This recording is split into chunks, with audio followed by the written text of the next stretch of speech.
Hay frases que parecen simples, hasta que descubres el momento exacto en el que fueron pronunciadas. Y entonces, todo cambia. Jesús dijo una vez: "Yo soy la luz del mundo". Hoy esa frase aparece en iglesias, libros y predicaciones alrededor del planeta. Pero lo que muchos no saben es que cuando Jesús pronunció esas palabras, Jerusalén estaba envuelta en una ceremonia llena de fuego, oscuridad y simbolismo. No fue una frase casual. Fue una declaración explosiva. Una que dejó en shock a quienes lo escuchaban. Porque en aquel momento, decir "yo soy la luz del mundo" significaba mucho más de lo que imaginamos hoy. Y cuando entiendes el contexto oculto detrás de esas palabras, la escena se vuelve completamente diferente. Jerusalén estaba celebrando una de las fiestas más importantes del calendario judío. La fiesta de los tabernáculos. Una celebración llena de música, peregrinos y rituales sagrados. Pero había un momento específico que destacaba por encima de todos. Al caer la noche, en el patio del templo se encendían enormes lámparas doradas. Antorchas gigantes iluminaban Jerusalén entera. La ciudad brillaba en medio de la oscuridad. Los sacerdotes danzaban. La gente cantaba. Y aquellas luces tenían un significado profundo. Representaban la presencia de Dios guiando a Israel en el desierto. La columna de fuego. La luz divina. La señal celestial que mostraba el camino en medio de la oscuridad. Y es justo en ese contexto, rodeado de aquellas enormes llamas, cuando Jesús se levanta y declara: "Yo soy la luz del mundo". Ahora imagina el impacto de esas palabras. Jesús no estaba diciendo simplemente que traía esperanza. Estaba usando un símbolo reservado para Dios mismo. Como si dijera: la luz que ustedes celebran, está ahora delante de ustedes. Y ahí comienza el verdadero misterio. Porque en la Biblia, la luz no representa solamente claridad. Representa vida, verdad, pureza, presencia divina. Desde el principio de Génesis, la primera creación de Dios fue la luz. Sea la luz. Como si la luz simbolizara el inicio del orden sobre el caos. Y ahora Jesús toma ese mismo símbolo, y lo aplica sobre sí mismo. Eso explica por qué muchos líderes religiosos reaccionaron con tanta tensión. Porque entendieron perfectamente lo que estaba insinuando. No era solo un maestro hablando. Era alguien atribuyéndose una autoridad divina. Pero el simbolismo se vuelve aún más profundo. Porque Jerusalén conocía muy bien la oscuridad.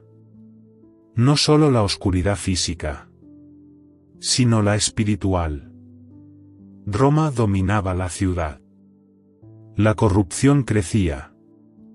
La violencia aumentaba. El pueblo esperaba desesperadamente un libertador.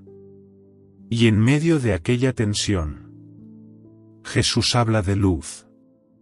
Como si estuviera ofreciendo algo distinto a una revolución política. Algo interior. Algo capaz de transformar desde dentro. Y quizá ahí aparece uno de los aspectos más poderosos de toda esta historia.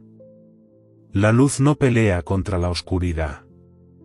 Simplemente aparece, y la oscuridad retrocede. Eso cambia completamente la forma de entender las palabras de Jesús. Porque él no estaba llamando a destruir enemigos con espadas. Estaba hablando de vencer la oscuridad mediante verdad, amor y transformación. Pero hay otro detalle fascinante que muchos pasan por alto. En el templo existía un área llamada el patio de las mujeres, donde se colocaban aquellas enormes lámparas durante la fiesta. Era uno de los lugares más iluminados de Jerusalén. Y algunos estudiosos creen que Jesús pronunció sus palabras exactamente allí, justo debajo de aquellas luces gigantes, como si estuviera contrastando dos tipos de luz: la luz temporal de las antorchas y la luz eterna que él afirmaba representar. Y aquí aparece algo profundamente simbólico. Aquellas lámparas eventualmente se apagaban cada noche, pero Jesús hablaba de una luz que nunca desaparece. Una luz capaz de permanecer incluso en medio del sufrimiento, el miedo y la muerte. Quizá por eso el Evangelio de Juan utiliza constantemente el contraste entre luz y oscuridad. Nicodemo visita a Jesús de noche. Judas sale hacia la oscuridad antes de traicionarlo. Y durante la crucifixión, el cielo mismo parece oscurecerse, como si toda la narrativa estuviera construida alrededor de esa batalla simbólica. Luz contra oscuridad.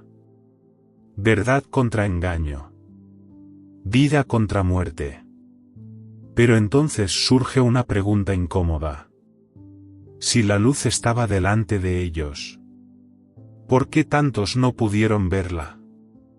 Y quizá la respuesta sea una de las reflexiones más profundas del Evangelio. Porque la luz no obliga a nadie. Revela. Expone. Muestra lo que estaba oculto. Y eso puede resultar incómodo. Porque cuando una habitación oscura se ilumina, todo queda visible. Las máscaras. Las intenciones. La verdad. Tal vez por eso las palabras de Jesús generaban reacciones tan extremas. Algunos lo seguían. Otros querían silenciarlo. Porque la luz puede guiar, pero también confrontar. Y quizá ahí está el verdadero significado de aquella frase. Jesús no solo prometía consuelo. Prometía revelar la verdad. Incluso cuando esa verdad resultara incómoda. Con el paso de los siglos, millones de personas siguieron usando la imagen de la luz para hablar de esperanza, fe y salvación. Pero el contexto original vuelve las palabras mucho más impactantes. Porque en aquella noche iluminada por fuego, Jesús no habló como un filósofo más. Habló como alguien afirmando ser la respuesta definitiva a la oscuridad humana. Y esa afirmación cambiaría la historia para siempre.